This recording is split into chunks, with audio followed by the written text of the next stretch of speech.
Gracious. Oh shit! Oh shit. Welcome back, everybody, to the Little Dicey podcast. We are your hosts, Matthew and Salvatore, here on the Little Dicey D&D channel. For those of you who might have not joined us or seen us before, welcome. Super happy to have you. Thank you for being here. We do a nice version of our show, a podcast version of our show now for sure. I've amended all the things that I needed to in my personal schedule. He's burned all his bridges. I have. I've killed many people. Nobody cares about him anymore. No. I'm legally dead. Other than you. Yeah. Except for you. You care about me and I care about you. But we do our podcast every Saturday, noon Eastern Standard Time, from our wonderful studio here in my family's basement. Shout out to Extra. That's right, baby. Oh, Extra, what's up? Thank you for joining us. And if you're catching this on YouTube, like I just said, we do this live on Twitch on a Little Dicey D&D, the same channel where we have our main show, The Great Nilidian Crown, which is a live play, episodic Dungeons and Dragons stream, where we are going to be coming up on episode 33 or 34, something pretty close. Yeah, dude. I get a little, sometimes I get mixed up. Interactive as well. It is interactive. Thank you, Extra. I appreciate it. So if you're interested in that, if you maybe you've been watching Critical Role and no spoilers, but maybe this last episode you were like, well, fuck, what am I gonna do? We're the show for you, man. We got a wonderful show. We're also about 33 or so episodes in. I think that's what the latest one for them was. And yeah, things are just kicking off. We left the last episode off on a cliffhanger. So if you're interested in that, check the description in the YouTube video. If you're catching us here, you can see the rest of our episodes of The Great Nilidian Crown all uploaded to YouTube. So if you're interested in that, check that out. But here on the podcast, what we've been doing for the prior episodes are going through each of Dungeons and Dragons 5th edition core classes and essentially ranking them in a little tier list from S tier to F tier. S, of course, here on this channel standing for suck, because everybody loves getting and giving a good suck. Yeah. And then F tier, it's just flirting, man. Who gives a shit? Yeah, I think as a society we should at least strive to, make sucking at the top of our. Sucking should be at the top of everybody's priority list. Yeah, it's my love language. That's right. That period. That's it. My love language. Yeah. Speaking of love language, let's see if I can swing this. Hold on. Let me see if I can actually. Speaking of love language, Matt. Bracing myself. Because I know you love to tell us using language, specifically the English language. We did it. I already did it. That's as simple as it possibly can be for a transition. Why don't you tell the people using the English language what you love so much about this? Is so bad. Matt, just fucking tell us how we do our rankings. So yeah, just weeping and gnashing of teeth. That's blood. Oh, it's blood. Oh, perfect. Yeah. So stressful that you're crying blood. I love it. Yeah. So if you're checking out this stream, you maybe this isn't the first time you've seen a Dungeons and Dragons podcast or a video talking about the game. In this particular series, what we're doing is we're talking about the core classes, as Sal said. And we're approaching it not from necessarily a power ranking or just pure effectiveness at the table, but really this is sort of our sort of job satisfaction ranking. Like if you were either a new player or someone that's been playing a long time but just haven't had a chance to play a particular class, and you finally sit down at the table and you get to play that barbarian or that druid or that bard or whatever for the first time, and you start to, you have this fantasy in your head, you've developed your character, and then you start playing and you're like, yo, this doesn't really do what I wish it did, or, it just doesn't really feel like I'm getting what I want out of it. That's kind of what we're talking about, how the mechanics provided by Wizards of the Coast support what you'd expect, a character class to be able to do. And we're in the not the bottom four, because just the final four. The final four of 13. Of which those classes that we rank in order are decided on our Discord. So if you're interested in that, head over to our Discord on YouTube. It's going to be in the link in the description. And pretty much everybody here, it's us and a couple of our friends live right now, and they've already been on our Discord, so no worries there. But yeah, we decided that via our Discord, and our community votes on what classes we rank next. So we'll put up a poll for next week for the last 3 classes. But today we are doing the monk. The monk. A very fun class, all in all. Now, usually here we like to give just our off the rip ratings before we dive in. We jump into the player's handbook. I'm not too. Monk is probably another one of those classes where I'm not entirely in tune with as a dungeon master. I've had a couple players play monk before. My very first my oldest and closest friend Eric, who watches our show. It's all just more layers of yeah, right. Eric Garrett romance. I know. His first character was a monk. He was one of the first people I ever DM'd for or played with. And so when I was learning to dungeon master, he was learning to play, and we were learning what it meant to like level up and all these different things, and just the game in general. And he first played a monk. So it's something that I have had interactions with throughout the time that I played the game. And it's something obviously that I've watched Critical Role for a very long time, and they had a monk in their second campaign. And a lot of times that character was highlighted for a lot of cool things that they were doing, and that's all great. But all in all, generally, monk, for as far as I've experienced and read about and what people have said and what I've absorbed, is not necessarily mechanically or powerfully or whatever like one of the better classes as far as the that's sort of the current outlook on the class as far as I am concerned with. Now, what I will say, based on connecting the fantasy to the mechanics and all these things, I actually would suggest, as far as what I know, that it's pretty spot on. Like if you have an idea of a character that is a monk and you read this thing and it's like a martial artist or whatever, you're pretty much going to be playing that, as far as I have a first understanding of. Now, whether or not you're going to feel good about doing the things that you're going to be doing, I'm not sure yet. So my first rating, which we don't have a class in this tier yet, I'm going to put it at C tier off in the beginning. Okay. That's mostly because I do know that mechanically they're not that powerful, which I know that that's not like, we're not doing a power ranking, but that does serve for class fantasy, right? And number 2, I also know that a lot of the mechanics that I know about are very wonky in this sense, and a lot of their subclasses are a little weird, and like, you know what I mean? It's just like a lot of the things that go into the monk class in general are just, they're not the bard. But they're also just like, I wouldn't put them on par with like paladin. I wouldn't put them on par with I certainly wouldn't put them on par with wizard, right? So those are our 2 pretty classical examples of our B tier and our A tier. And they're nowhere close to druid. No.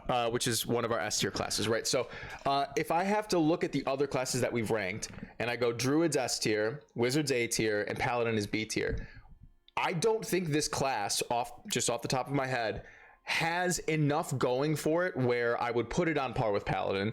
It's definitely not the wizard, and it's nowhere near the druid. So, but I know that I have less problems with it than I do with the bard, right? So do we have a D tier, or is it just... I think it's just A, B, C, F. Yeah, I think so too. This one's kind of hard to pre-rank because it really, so when we talk about this is not a power ranking, like you said, it's not. However, when you do a cool thing and then so let's say you describe a cool thing, but mechanically it doesn't really do much, right? That can come into play, right? And if you're expecting your character to kick ass, and that's like your kind of core concept in a way, and you describe a flurry of blows and it sounds really cool, but then it doesn't really do anything. It's a problem, right? So power can come into play for that reason, and I think that monk is probably either probably like a C- or an A, depending on if you care if your character does anything. No, yeah, and I say that with huge thing. No, that's so true though. I say that kind of like laughing a little bit, but some people, they don't really care if the things that they do are effective. They just like describing what their character does, and I think if that's you could probably put the monk somewhere in the A-ish tier. That's what I was saying earlier about like if you want to play a monk, this class makes like, it's not like before where we've described classes where it's like, well, do you want to play a bard? well, this class isn't a bard. This is just a music wizard, kind of. Right. And that, like, it's only flavored that way, right? So that's not the case with this. You're not playing a martial artist fighter, right? So if this class was basically just a fighter that punches things, then I'd be like, all right, well, we're not you. Like, what else is there, right? That's not the case. So that's why immediately it could either be not really feel that good, or it could be great and be I fine, you know what I mean? think the closest corollary of things that we've talked about so far is like the artificer. Yeah. And that Sure. the flavor is very effective. But the mechanics, and I think we ended up in the end ranking artificer a B. Artificer was a low B tier, yes. Yeah, I think it's actually a pretty close comparison in the sense that there's a lot of flavor in it. Yeah. But the mechanics don't necessarily. There's not enough there to make those flavorful things transition into kind of effective. Like with the artificer, we talked about all the tool stuff is great flavor, but at the end of the day, the tools don't really do very much. But I think in the end, an artificer is going to be much more effective in combat and probably outside of combat than a monk will. Yeah. So again, I think if you just want to play a monk and you don't really care if your character's good, and those people are definitely out there, Yeah. then I think A. Yeah. If you want to feel like you're contributing at the level of your party members, I think probably C-. Yeah, I agree. Happy Saturday to you too, Mika. Good to see you. Glad you could join us. Hey, Mika. Yeah, I agree. I mean, a big part of that is just, what type of game are you playing? Yeah. And that's totally cool. But I'd love to delve deeper into the monk and see what it's really about in terms of what Wizards of the Coast would suggest this is what their class does and should do and all that stuff. And this is where we're going to get into the meat and potatoes of how we're going to rank this class. And I'll also say, just as like background, when I'm looking at like a martial class, my sort of baseline is always, could this have just been a fighter subclass? Yep. Or does it have enough of an identity outside of, because fighter is about as generic as you can get, and we haven't talked about the fighter yet. Not yet. But and I think purposefully so. But so when I'm looking at this monk, I want there to be not only flavor but mechanics that show me that it should be different than just a unarmed fighter. Right. So sounds good. Yeah. So we use D&D Beyond as just sort of our base reference for a lot of these things. Now that Wizards of the Coast have acquired them, they are basically canon and all that stuff. So that's great. And if you're not familiar, in the Player's Handbook, there are a few different paragraphs and excerpts sort of right at the top of the class pages. Can we actually read the flavor for the monk? I know that we don't always. I'd love to. And the reason I ask is I'm interested, when you think monk, you can think, obviously like the East Asian monk, your Shaolin monk, that sort of thing. But there are also, more Western monks. And, I just want to I want to kind of level set with what Wizards of the Coast is telling us a monk is. So do you want me to, so there we have two excerpts, and then the very top thing is always going to be a very like 3 paragraphs of a quick description of a type of a character that. Yeah. Let's actually hear the flavor this time. Yeah. So this is in the class details of the monk. These are a few just excerpts about a character that it could be. Her fists a blur as they deflect an incoming hail of arrows. A half-elf springs over a barricade and throws herself into the massed ranks of hobgoblins on the other side. She whirls among them, knocking their blows aside and sending them reeling until, at last, she stands alone. Okay, can I stop you already? Hit me. Okay. Monks can't do that. They cannot. They can't do that. No. So you already done fucked up. Yeah. Because if I'm like, bro, in my head, when I make this character, I'm like, I just want to be that monk at the top of the hill. What do they call it? Deflecting a hailstorm of arrows? They can't do that. Do you remember in Naruto, the Hyuga clan, they have the Byakugan? I've actually never seen Naruto. Never seen Naruto. Well, I've seen a bunch of anime, but that's not one. Here's a good example. Yeah. In Naruto, there's a type of character that can have these eyes called Byakugan, and they're just like these all white eyes. And their specialty is hand-to-hand combat, and they do like open palm stuff. Yeah. And they can spin their hands so fast and use like their chakra so well that they can create like a dome around them. Sure. That is like nearly impenetrable from projectiles. Yeah. So I get the sense of that visual, and there's nothing in the monk subclass or monk class or subclasses that I recall off the top of my head that can do that and then you go on to do some more shit. It's like that. You're already setting yourself up for failure. A level 20 monk can not really even deflect one arrow. No, you really can't. So, that's so funny. Yeah. So, this is kind of what we're talking about. This is actually such a good example of what we're talking about in this series is like a player this is a fantasy that you could very reasonably have when I'm like, I want to play a monk. Yeah. Somebody doing these sort of pseudo supernatural things in the field of battle, and they just can't do it. Yeah. And WotC's setting us up to want these things, and they don't give it to us. Anyway. Well, this is an example of something that you would be able to do. However, when you do it, it's not going to feel that good. Because the description sounds really cool, but the mechanics of this is not actually that good. So this is probably it's not a reference to anything, but I think about Avatar: The Last Airbender. I think about Uncle Iroh with this. So keep that in mind. Taking a deep breath. A human covered in tattoos settles into a battle stance. As the first charging orcs reach him, he exhales and a blast of fire roars from his mouth, engulfing his foes. I believe there is a spell called Dragon's Breath that you could use. I don't necessarily know if Monk has access to that. I don't know if Wave the Four Elements might have do that. I'm sure it might. We can take a look at that. That's not out of the realm of possibility. But if you look at the Dragonborn racial breath attack, it's not really that good because it costs an action, and you would never want to spend an action doing that. You have many other things you could be doing as any class. And then the Dragon's Breath spell is from Xanathar's, I believe. So that's not even core, and this is from core. So true. So I don't. So it would have to come from. Yeah, it would have to come from Way of the Four Elements. I don't know if that's possible. Yeah. So, and again, it's mentioning takes a certain stance, which makes you think that maybe there will be different stances available which to you, would be very cool. Which is not. It's not thing. The case. So far they've described really cool monk fantasies that aren't completely unsupported by the rules. Yeah. All right. Again, moving with the silence of the night, a black-clad halfling steps into a shadow beneath an arch and emerges from another inky shadow on a balcony a stone's throw away. I do know you can do that. And I was going to say,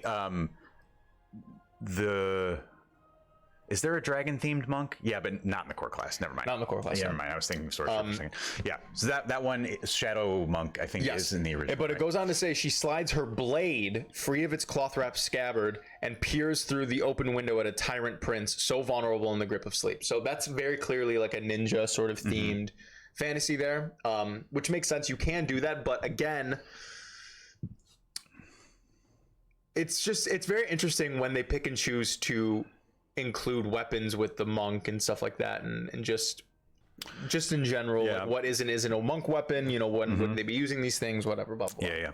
Yeah. So far, so this is, again, I'm repeating myself a little bit, but like, imagine you're a new player, you open the book, you're flipping through the classes, you get to monk, and you're like, oh, monks are cool. And then you read this first paragraph, and now you're fucking jacked to play a monk. And you don't even read the rest. Right? Because you're like, hey, I'm brand new. I don't know what any of these fucking rules mean. My DM just told me to pick a class. He's going to help me out, or she's going to help me out. And you show up to the table and you're like, okay, when do I get to breathe? Yeah. When do I get to channel my chi and breathe fire and deflect 100 arrows? And you're like, and they're like, sorry, homie, happen, never. Yeah. Sorry, dog. That doesn't happen. Never, but you can punch an extra time. Yep. You can punch him a couple times. Yeah. And most of the time you miss. Anyways, so and lastly, so this is an all-encompassing thing. Whatever their discipline, monks are united in their ability to magically harness the energy that flows in their bodies, whether channeling as a striking display of combat prowess or a subtler focus of defensive ability and speed. This energy infuses all that a monk does, which that is the description of ki, which the next excerpt we'll get into. We can skip that. So ki, if you don't know, as a monk, is your it's your like your little point for your class that you will expend in order to do certain abilities in the class. It's a spending system. However, it's very interesting. It's not a build spend system. It's simply you have access to this and you do that, right? Right. Which is fine. I mean, a lot of these things, though, we've talked about in, just you and I when we're talking about the classes and stuff. And it's like, it feels really weird what costs a certain amount of ki and what costs more, what costs less, how much you really get when it's very odd what they've chosen to, how they chose to sort of tier the certain abilities and stuff based on that. So basically monks get, it's really just like it's a their unique spell casting system, right? Where they get a pool of points that they can spend to use different abilities. And that number of points increases as they level. They get, I believe, 3 sort of baseline abilities that they can use, which is Flurry of Blows, Patient Defense, Step of the Wind. And then as they level up, they get more ways to use their key points. Yes. So it's kind of like a spellcasting system in a way. Yeah. And they're the only class in the game that has this sort of limited pool of resources that they use for everything, right? Most other classes, for each ability, they can use a certain number of times per day or per short rest or whatever. So yeah, this is sort of what the monk is saddled with. Extra. They get deflect missiles, which they can use to stop a single arrow.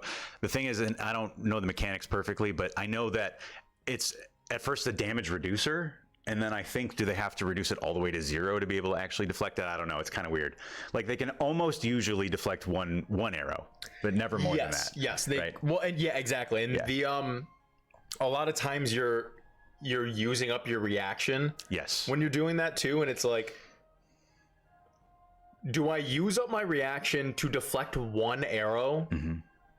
Or do I hold on to my reaction because of how powerful that action economy is to have a reaction at the ready for some other situation? You know what I mean? Like, if I could do if I had something akin to the rogue's evasion or something like that, in which there was like the evasion is good for just AoE in general, but if I had, like, let's say I could use my reaction for the turn, like after a projectile hit me, I just activate deflect missiles for the rest of the round, or until the start of my next turn. I have either I have, people have disadvantage on ranged attack rolls against me until the start of my next turn, that costing a reaction or something that could only be triggered by being able to fully deflect a thing. I think that would feel like way better in general. I'm sure there's another way to, that's just off the top of my head, I'm sure there's another way to balance that, or to just sort of make it feel a little bit better, but like, it's not enough to just be able to bat away one thing, waste your entire reaction, and then it's like, well, yeah, it's just it's just an example of an ability that scales terribly.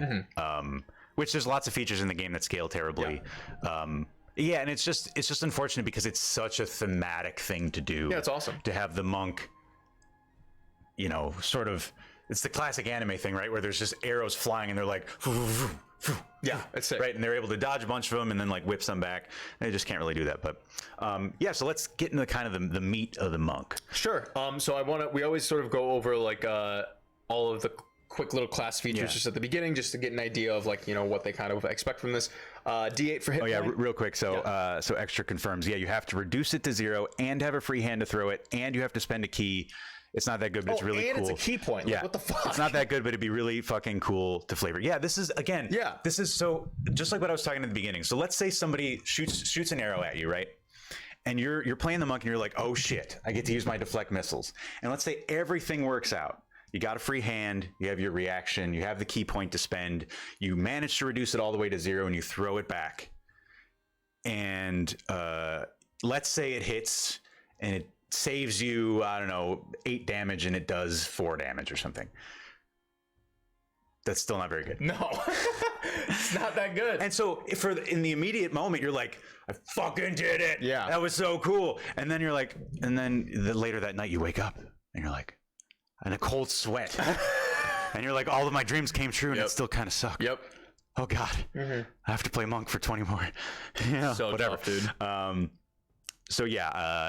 And that's an easy fix, right? You could just scale that with extra attacks or whatever. But anyway, So hopping into the quick class features, they get a D8 for their hit point. Makes sense. It's not a D10. It's not a D6. I will say, though, I don't know if that makes sense. You think so? I'm going to fight you on this. Okay. Well, they usually have higher AC. I know that you have the very strong stance. You're ready to die. Oh, yeah. You're coming at me with a real aggressive energy right now. Yeah. So when I think monk, I'm thinking the monk should be the fittest person at the table, probably. Okay. Right. Okay. When I think monk, I'm thinking, these disciples that have been training their entire lives. You know, we've all seen the movies where they're like punching rocks, just getting beat the shit out of because they're training their body to withstand the elements, to withstand a beating. You know, these, to me, the monk should almost be, despite, you know, not having armor, and this is depicted in their unarmored defense, right? Is they should be almost the most resilient because they've been training to be resilient, and not only, and also they have this mental and spiritual toughness that what might make you think that they can basically ignore the damage that they've been taking. So flavor wise, I think a monk should be pretty tough, and mechanically at the end of the day, you're talking about a frontliner. Effectively, well, maybe not a frontliner, but somebody that at least needs to be able to get down in. in the dirty, for sure. You know, maybe they're kind of getting in, getting out, but at least they're getting in. They don't have, let's not get it twisted, they don't have the ability that rogues have to get in and out repeatedly and consistently.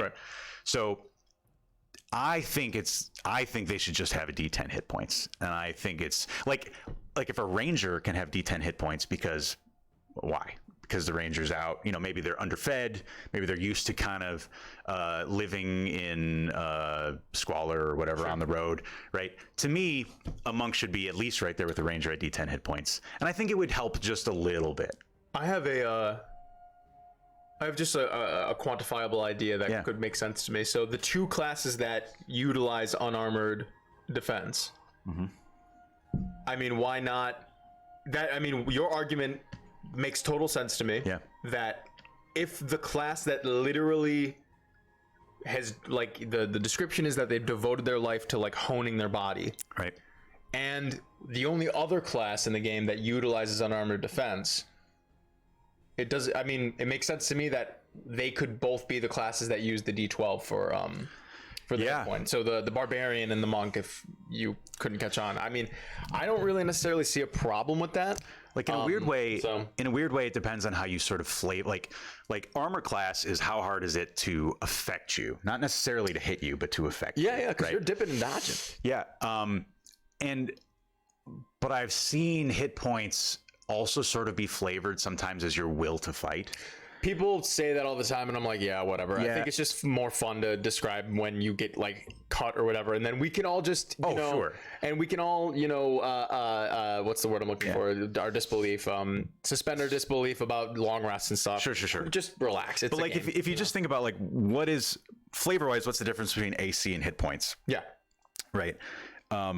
Like big ass monsters have low AC because they're easy to hit. Right.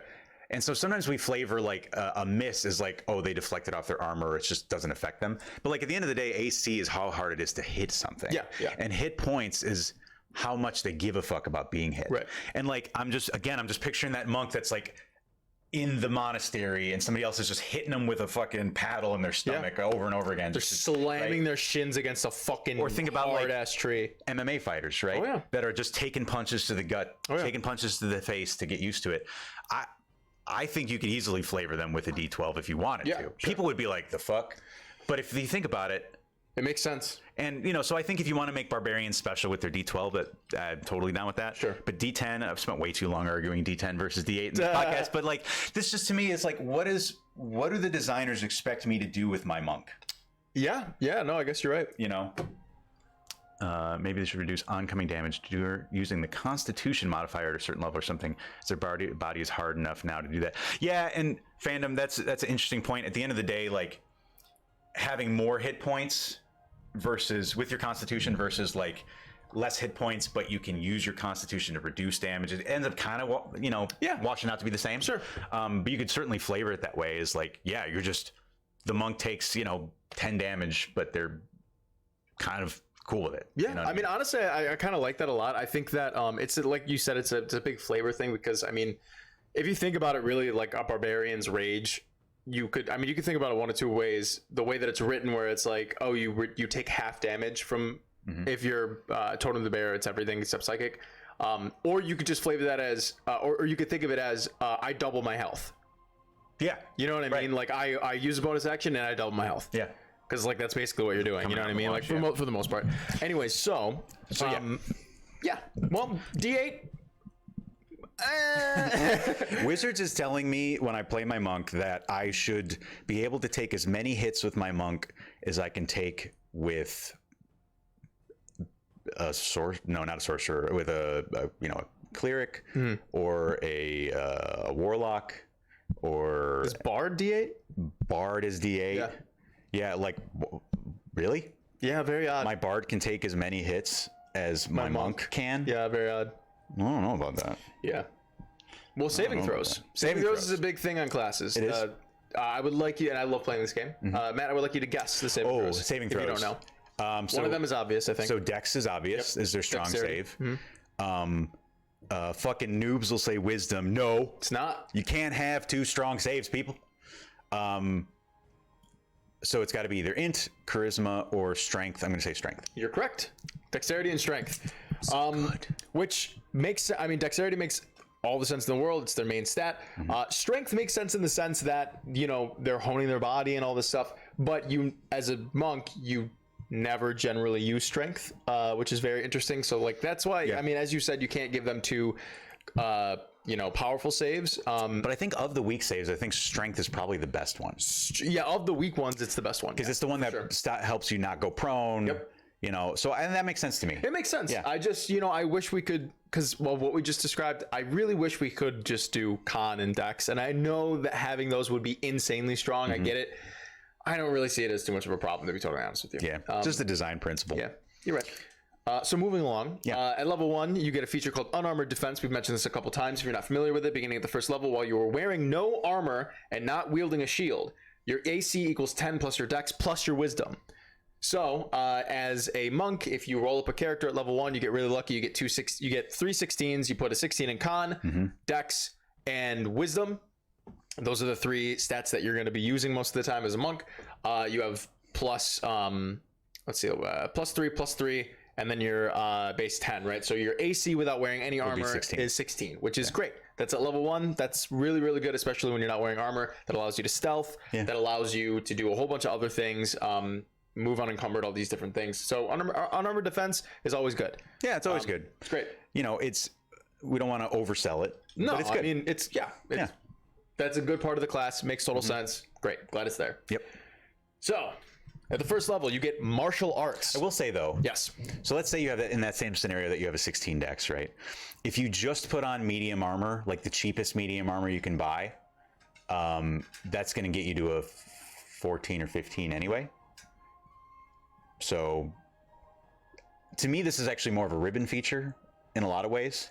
Well, because it's letting you but play. It does scale though. That's the big thing. Armor doesn't scale. You have to attain armor, and then at some point that's it. You know what I mean? Right. You have to But this only scales if you increase your wisdom in your dex, right? That is true. Right. I mean, arguably you will be increasing your dex to 20 in any, I mean, you don't have to. Yeah. I feel very comfortable stating that as sort of like a platform, like you should be doing that. So at the very least, and it would be very odd for you to have 0 or a negative wisdom modifier as a monk. I think that you're just doing that on purpose. So whatever. So at the very least, scaling up, you're going to have 15, which I believe at some point you're going to get more AC from different stuff. I don't remember. Oh, okay. I believe you get more things later. I would imagine your average monk with unarmored defense probably ends up with like a 17, maybe 18 AC. Sure. Probably 17, more likely. Which again is something. Yeah. But it's going to be less than any other frontliner, probably. True. So that's why I'm just kind of saying this is probably more of a flavor feature than a mechanic. Yeah. No, you're right. You're right. And just for the pod, when I use the term ribbon feature, that basically just means something that is flavorful but not necessarily mechanically powerful. Nice to have. Yeah, it's nice to have. Ribbon. It helps support the fantasy, which is exactly what we're talking about. I don't want to be playing a monk wearing half plate. So it lets me play a monk that's just wearing like just a hot little number, show some skin. Absolutely. And still be effective. Suns out, guns out. Exactly. Additionally, at level 1, you get martial arts. This is the core of your class. Offensive ability. There's a lot to this, but I'm going to boil it down to these 3 things. Yeah. You only have these properties while not wearing a shield and not wearing armor. Okay, so keep that in mind. Yep. That's why they give you unarmored defense, but this is impossible to do without those things. You can use Dex instead of Strength for attack and damage rolls for your unarmed strikes. So using your fists, obviously, and feet, and elbows and head and whatever the fuck else you want. You roll a d4 in place of the normal damage. Normal damage for someone who isn't a monk is just 1 plus your strength modifier, I believe. Yep. But like I just said, you use Dex instead of Strength, and then you roll a d4. So you automatically are doing more damage unarmed than anybody else. But generally, people don't use unarmed unless they're a monk. The die changes as you level up, goes from d4 to 6 to 8. I think it goes all the way up to 10 or 12. I don't remember. We'll have to check. When you use the attack action with an unarmed strike or a monk weapon on your turn, you can make 1 unarmed strike as a bonus action. So that's great. So you automatically at level 1 get 2 attacks, which is more than anybody else. It is. It's more than anybody else. Not if anyone else is using 2 weapons.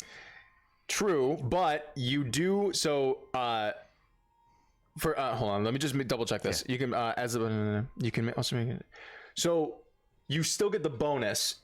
You're right. If someone is dual wielding, you're right. They still get the extra attack as a bonus action. However, you have to have the dual wielder feat in order to get the bonus for your attacks and stuff like that. That's true. Whereas monk, you don't have to. That's true. So true. There is that. I'm gonna make a somewhat bold statement. Go for it. I'm gonna say that martial arts is also mostly a ribbon feature. Honestly, and mostly just lets you do flavorfully with your monk what any other class can just do with regular weapons. Yeah, I mean, you're not wrong. It is a mechanical way to justify only using your hands, even though every other class is still attacking with the same dice, with the same whatever. Because let's say you have that 16 dex at level 1, right? Which is pretty reasonable. So you have +3 to hit. So with a monk, because of martial arts, you can attack +3 to hit with your fist, and then do 1d4 +3 damage. Sure. Right. Most other classes are going to have probably a similar +3 to hit, more because of the proficiency, but you know what I mean. And they're going to be doing probably 1d6 +3 or 1d8 +3, so probably more damage. And because they're doing a d6 and a d8, that the thing that you made the point about 2-weapon fighting, where they get to add the modifier to the second hit, that's probably going to come out in the wash too, because their die values are lower. Yeah. So to me, again, like the first 2 features a monk gets on armored defense and martial arts are really just letting you naked punch people. Yeah. And be similarly effective to any other class with no abilities. Yeah. No, you're totally right. Yeah. Honestly, now that you put it that way, it makes total sense to me. And it's counterintuitive at first, right? You're like, oh my God, I'm playing this monk. I get all this cool shit. And then you go to start playing it. You're like, oh, I'm doing This is the same shit. I'm using all of my features, and I'm basically on par with everybody else without any features. Yeah. And these don't take resources or anything. So it's all fine. It's all good. But I better be getting something else. True. Well, we're about to talk about getting something else. Yeah. But firstly, extra, we would be interested in reviewing your subclass. I want to hold off doing that until we get to our subclass discussions in general. But yeah, definitely send it our way. You can message me in the Discord or whatever. We can throw that in there. So the second thing that you would be getting, however, you do get this at level 2. You do not get this at level 1, is Ki. Ki is your main energy expenditure for your class as the monk, in the same way that sorcerers get sorcery points and bards get bardic inspiration and all these other sort of core point spending things. You get Ki as a monk. You do get quite a bit of it. It states, starting at level 2, your training allows you to harness the mystic energy of Ki. Your access to this energy is represented by a number of Ki points. Your monk level determines the number of Ki points you have, as shown in the Ki points column of the monk table. So that's very straightforward. You don't have to worry about modifiers or anything like that. It's just your monk level. That's how much Ki you have. So obviously level 2, you get 2. Level 20, you have 20. Easy stuff. You can spend these Ki points to fuel various Ki features. You start knowing these 3 features. Yep. Flurry of Blows, Patient Defense, and Step of the Wind. So none of these 3 core Ki features are unique to any other class. You can do all of these things as any other class. You just have to spend them as actions to do them. Sure. So the feature of your Ki when you first start off is expending one of your 2 Ki to be able to do something that it takes an action as a bonus action, which is cool. However, I believe rogues at level 2 automatically get these and do not need to spend anything to do them, which is frustrating. Yeah, they get the main one is Step of the Wind. Step of the Wind, yeah. Which lets the monk basically disengage for free. Yep. And I think they get some extra movement. Let's see. Step of the Wind, you can spend 1 key point to take the disengage or dash action as a bonus action, and your jump distance is doubled. Your jump distance is doubled. Okay, which basically doesn't matter. No. Well, we'll call it a ribbon feature. It's cool. The one time you get to jump across the roof that nobody else gets to is cool. It's dope. That's sick, for sure. So yeah, so this is an example of Rogue gets the exact same feature. Yep. In their cunning action, except for they get attack. a third option. They have a third option, which is to stealth, which is to hide. Yep. And so the hide is the replacement for the attack action. Yeah. Yeah. Again, like I said, feels very weird that you have to spend your utility point as a monk to do this. Mm-hmm. I wish that they would have just core class the patient defense and the Step of the Wind at level 2, like rogues do, and then Flurry of Blows is your key point expenditure. Yeah. So patient defense is unique, getting to bonus action dodge. You can bonus action dodge as a rogue. No. It's not a part of the cunning action? It's hide, disengage, dash. You're right. Okay. Gotcha. Yeah, and being able to bonus action dodge is very good. Yeah, that's very good. It's very good. I think it would be cool if monks got something more aligned with like stances, where patient defense is just like one of the stances, and depending on what stance you're in, you can do certain things in between rounds. Like it would be cool if like there's really no like counter attack type feature in D&D. There are things that are kind of like it. It would be cool if monks were the one that like they take that patient defense and not only can they dodge but then get a counter attack on you or something. That'd be sick. Especially because it's already kind of sewn in with the deflect missiles thing. Eventually you're able to toss it back. It's like, well, if you're featuring that, it'd be very cool if you could turn a single attack into like some sort of like, right. So wax on, basically wax off situation. at this level with Flurry of Blows, monks can do one more attack than anybody else, because it reads like it's 2, but it's really just 1 because you already got 1 from your martial arts. So yeah, this is fine. Yeah. You get unarmed movement at the 2nd level. When you're not wearing armor or wielding a shield, your speed increases by 10. So that's great. Generally, as a monk, you will always have the highest speed of anyone in the party, usually, just based on that alone. And then one of my favorite ribbon features, because it's fucking awesome. I don't care what anybody says. This is great because it fulfills such a cool fantasy. Although this is at 9th level, I don't know if this is too high for this. You gain the ability to move across vertical surfaces and across liquids on your turn without falling during the move.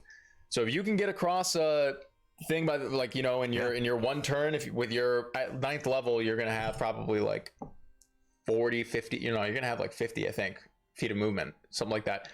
If you can run 50 feet, bonus action dash, so if you can run 150 feet on a turn, you can run across a perfectly vertical wall. Yeah. Just go right across it, go across a body of water. It's fucking awesome. That's super cool. So cool. It's super cool. Is it good? Probably not. It's probably really good the 1 in 50 sessions you do it. So true. That's again, it is also super situational. So. Yeah. Now at level 3, of course, you get to pick your subclass, your monastic tradition.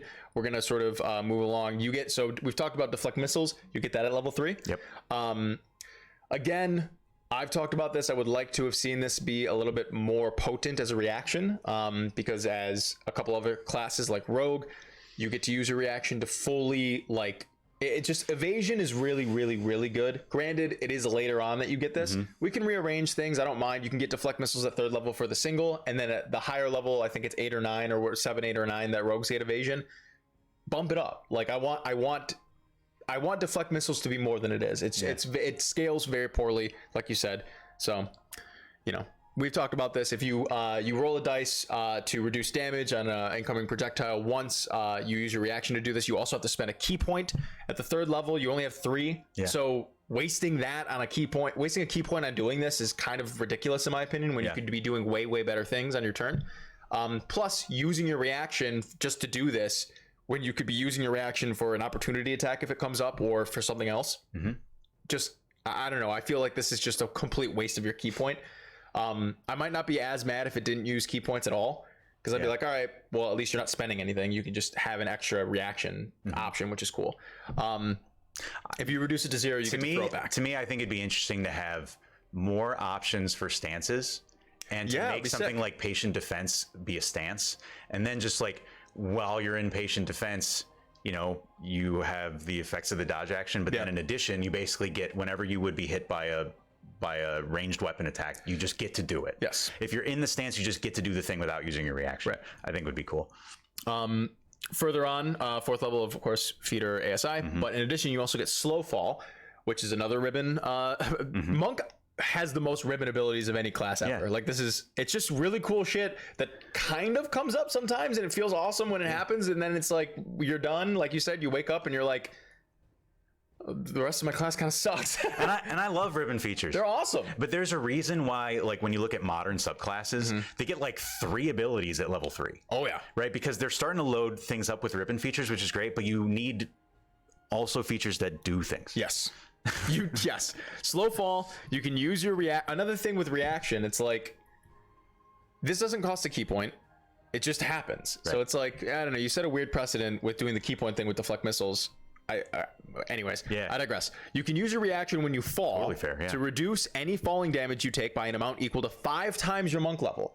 So you're fine with falling places. As long as you have a reaction, you're good. So that's cool. Like at the 4th level, you can reduce things at that level up to 20 times, or it's 20 times, 20 points of damage. You can just knock that off. Yeah, you're probably not going to take fall damage. No, usually you're not. I mean, but I've never taken fall damage in the whole campaign so far.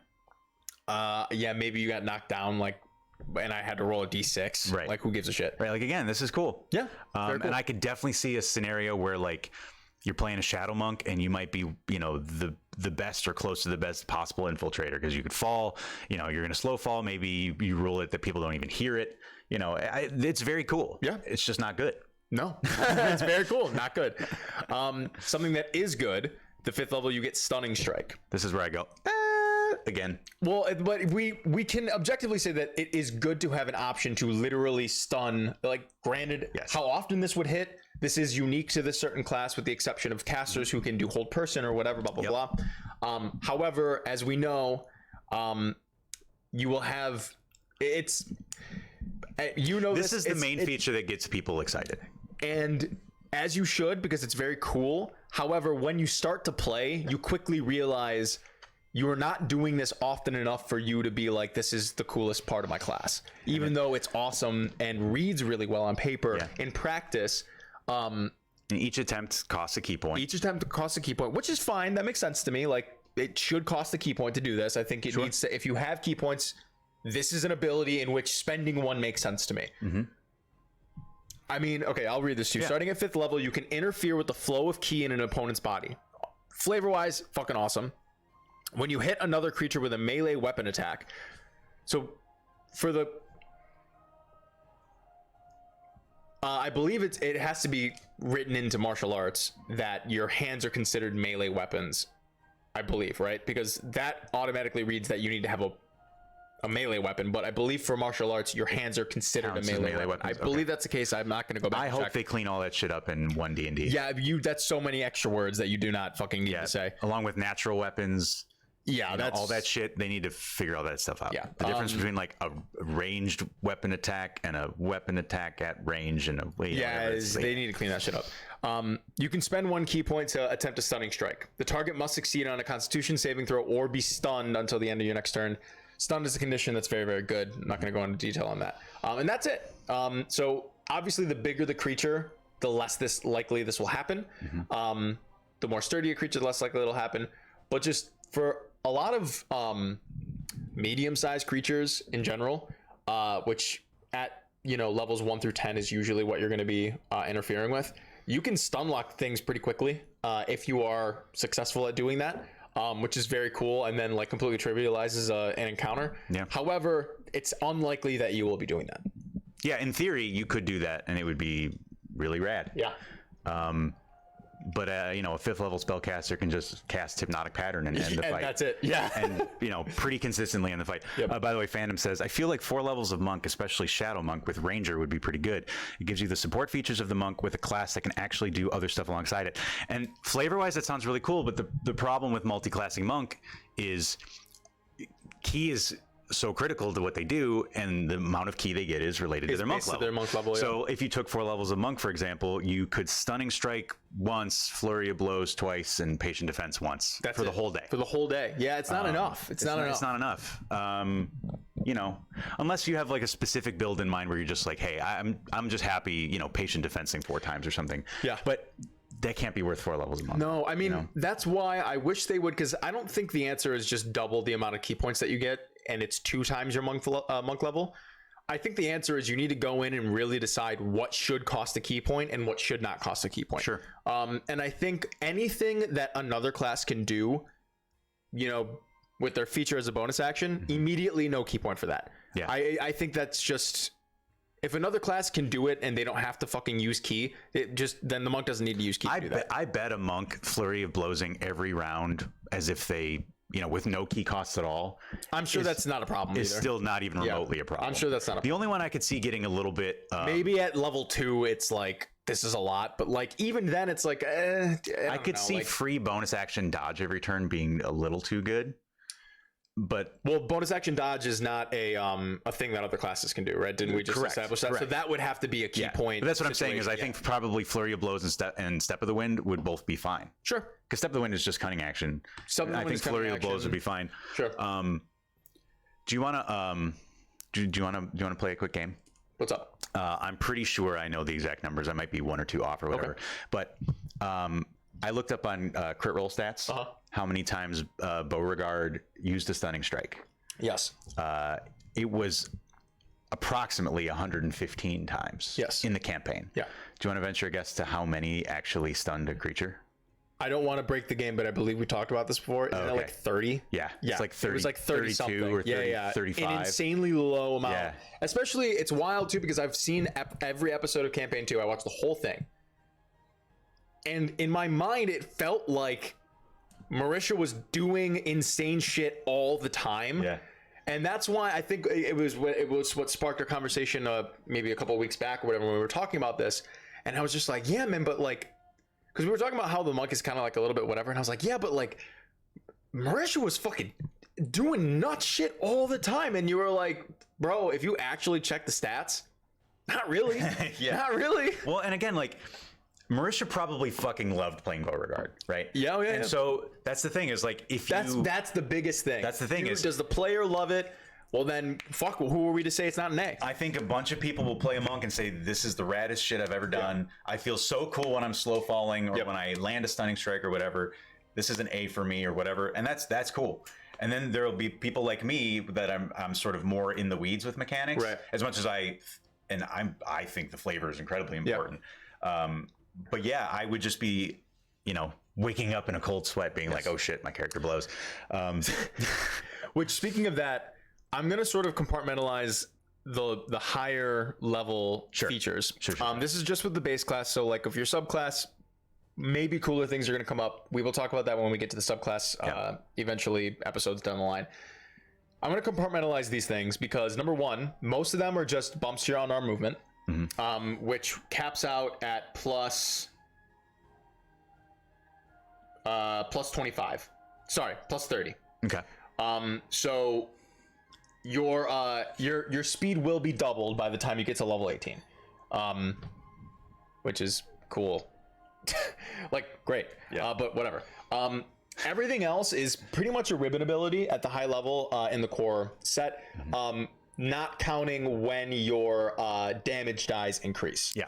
But again, like Matt said before, that's really just a mechanical way to justify flavor in, you know, your offensive abilities, because every other class is going to have like a good weapon at these levels anyways, and you're going to be doing more damage regardless. So it's just a mechanical way to induce flavor in there, which is cool, but like, again, kind of whatever. I honestly can't decide if flavor wise it's appropriate that like a fucking nobody with a halberd can do more damage on a hit than a level 20 monk can. Yeah, it's kind of wild, huh? Like, in a way, it's still a punch versus an axe. Yeah. But on the other hand, it's like, I don't know, man. It just feels weird. It's very odd. So I'm going to, like I said, compartmentalize them. You get immunity to disease and poison at level 10. Ribbon. Ribbon.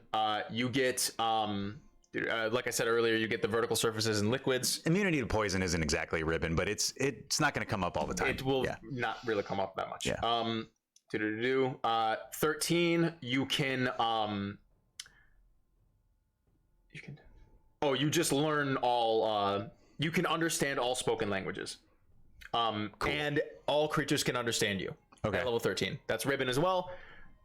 Very cool. Will very likely come up. Will very likely come up, and I don't know. As a dungeon master, that will certainly come up. Yeah. Oh yeah, Plus, that'll come up. I think that if you are this is a quick tip to dungeon masters out there, or would-be dungeon masters.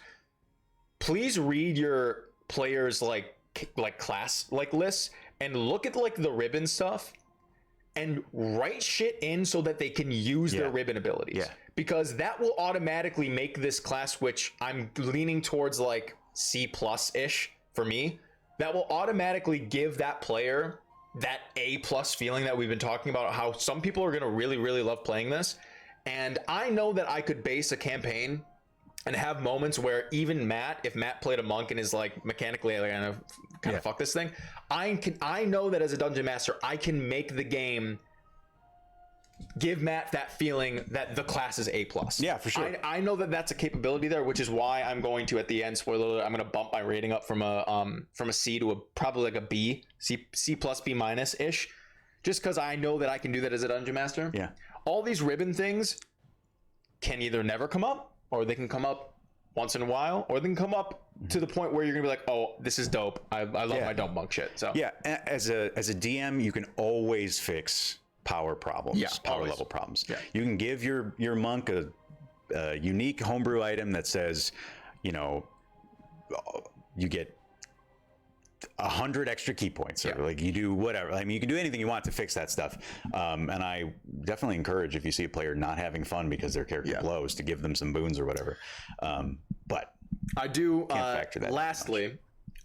So like I said, everything else is flavor. You get fucking astral projection at 18. You can become invisible. Why do monks get know all languages? Is that something that makes flavor sense?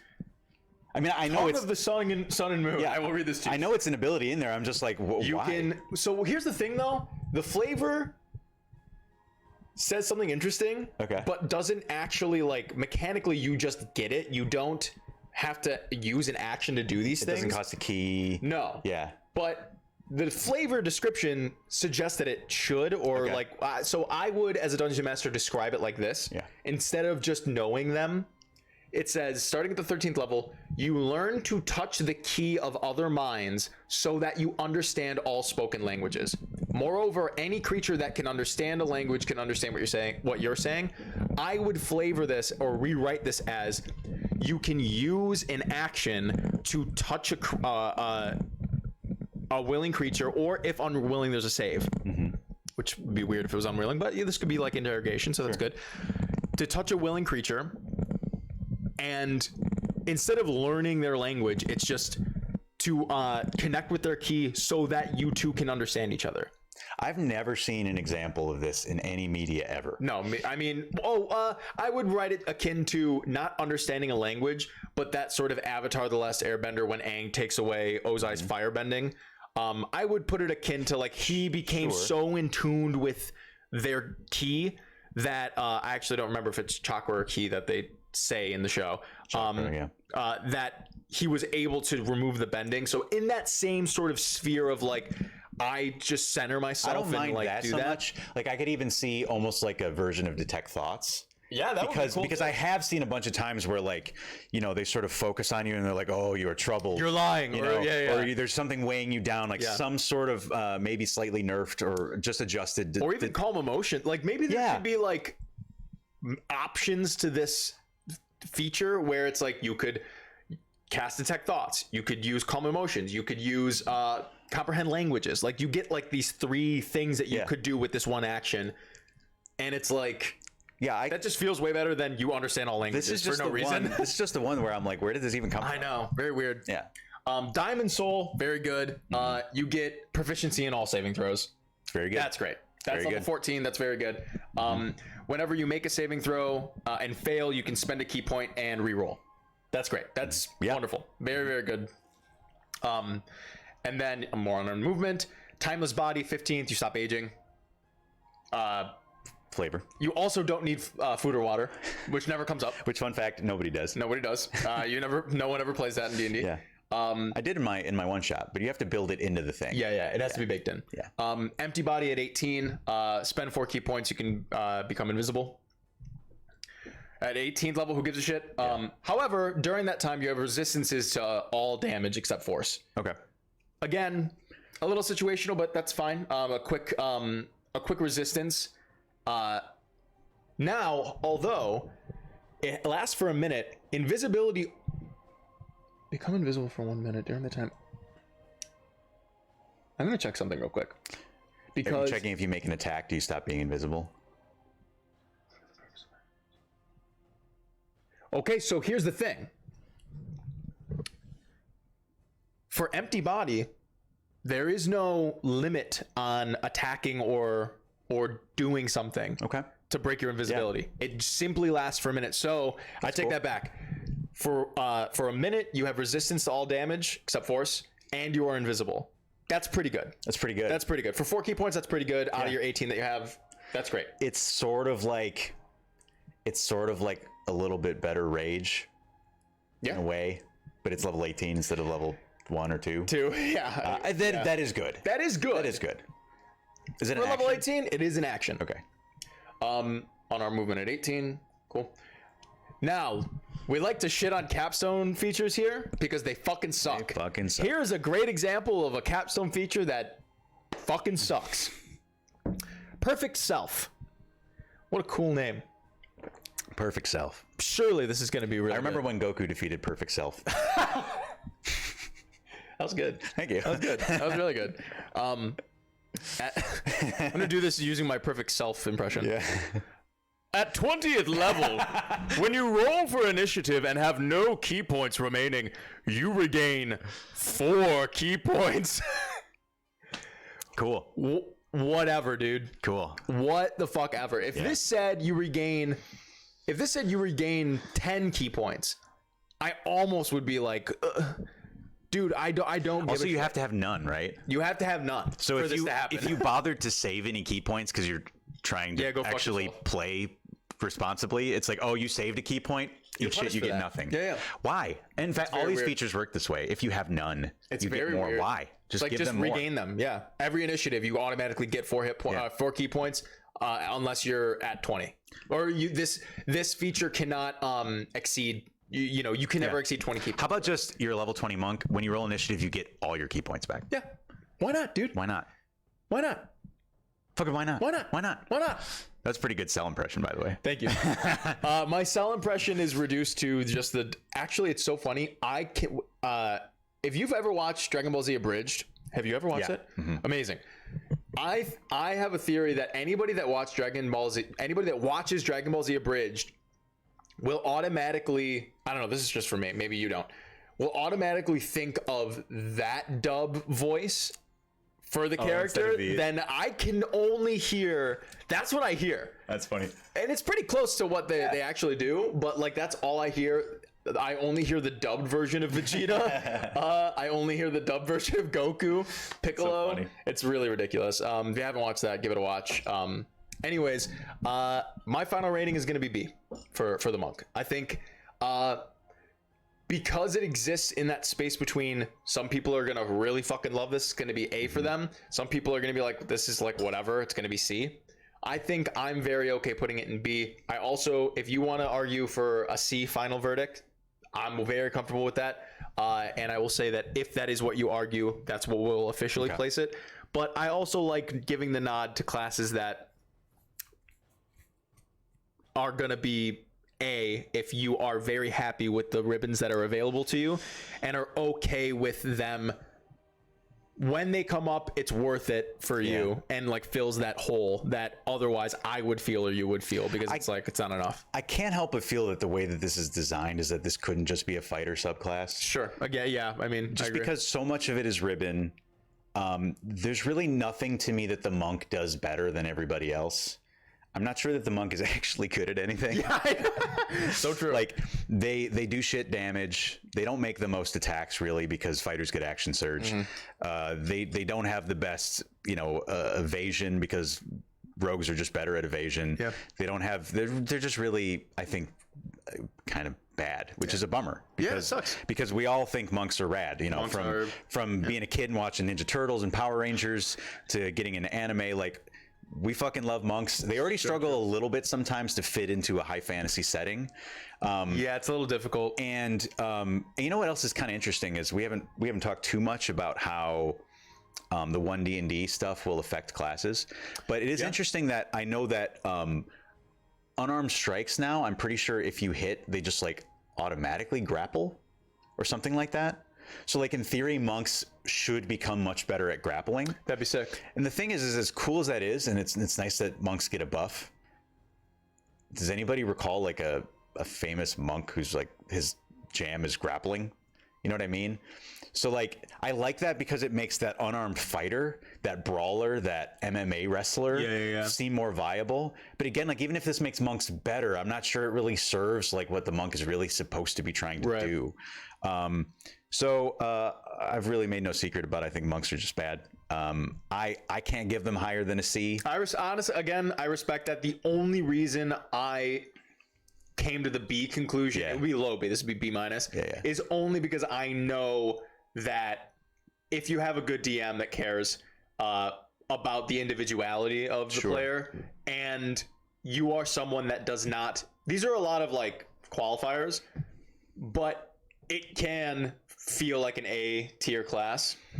But the reality is you have to go through a bunch of hoops where on paper every class should be A, right? Yeah. We want it such that on paper, without having to have a really good DM, because not everybody's a really good DM, and without having someone who has to just be like, I just like being a monk. It's like, no, dude, like on paper, it's got to be A. Well, plus, So you could make that same argument for every class.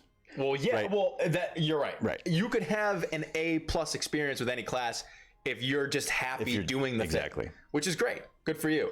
I'm jaded and angry all the time, so no, I'm not. Which is why I dungeon master. Yeah, I think monk could be like an A in like a one shot. Yeah, I totally agree. Because the flavor's cool, you get to have some fun. But I imagine that playing a monk in a campaign, spending 100 hours playing a monk, like they just don't get very much, and what they get is just not very good. And I other just have a classes can feeling do a lot of what they do. I just have a feeling that you're just going to become disappointed. Yeah, we don't want that. Yeah. We want you to be happy, sucking. We didn't even talk about like the multi-attribute dependent shit. Like it's just It's a headache. it's a headache. It's a headache. Good fucking luck. Monks are C. Monks are C tier. Monks are C tier. And you know what? Fuck them. I think they get worse the longer The campaign goes on. The longer you fuck the monk, the less exciting it is to fuck the monk. So true. So true. No new tricks come out. Nope. And you're just like, yeah, it's just vanilla, which is great for some people. Some people love vanilla. Not kink shaming anybody, not shaming anybody's vanilla. I love a good vanilla. Man, I love I just don't want vanilla day after day. I like a swirl. Oh yeah. I like some sprinkles. Some sprinkles. Cookie dough in there. All right, y'all. We're having too much fun. We hope that you guys had a really good time. If you're catching this on YouTube, maybe this is your first time, check out the rest of our playlists on our channel. You can find all the other episodes of the podcast there. And if you're interested in our live play show, we play that Wednesday evening, 6 p.m. Eastern Standard Time on twitch.tv/AlittleDiceyDND. Quick shout out to, is that Edwin? Edwin. Yes. Yeah, Edwin Sue, Edwin S. I can't read too far over there because I'm old and I'm blind. But two things from them because I don't recognize them as a chatter here. If you have chatted, I'm so sorry. They were recently a first timer. A first timer. I love that. In our last pod, which was 100 years ago. Oh, well, thank you for sticking around. Thank you very much for hanging out. Appreciate that. Yeah. But they do say monks becoming better grapplers, so I can build my sumo monk. Fuck yeah, dude. That's tight as hell. I would love to see that, that just E Honda. I love shit. that idea. I love that idea. I just think that mechanically, mechanically, if you're building a grappler, I think just a fighter is going to have better tools. Yeah, I totally agree. Take the grappler feet, use a fighter. But I do love that picture. Oh, it's awesome. Yeah. It's fucking awesome. Yeah. Hell yeah. Nothing much, Mika. We're signing off. That's what's happening. Yeah. So thank you guys very much for joining us this evening. Be sure to hop into our Discord, vote for the next class that we're going to be talking about. I believe all we have left are Fighter, Ranger, and Cleric. Yeah. The final 3. And then we might do a bonus class for Blood Hunter. We'll see. But yeah, we can't wait to talk about those. If I'm an idiot and you want to tell me why monks are amazing, feel free to do that. You're wrong though. Yeah, you're probably wrong. You're probably wrong. But you never know. Okay. But that's okay though. You could dip your toe in the water and come at me. It might get burned. Yeah. You wanna get in that sumo circle and try to. That was my best E Honda with no warning. That was a really good Solid. Well, my favorite game has come up now at this point of the podcast. So let's see how long it takes Matt to take us offline. Matt, take us offline. Oh god. Pod end. Oh yeah, baby. This is like a all monk, the way left. This is like a monk trying to land a stunning strike. There it is. Hit that transition.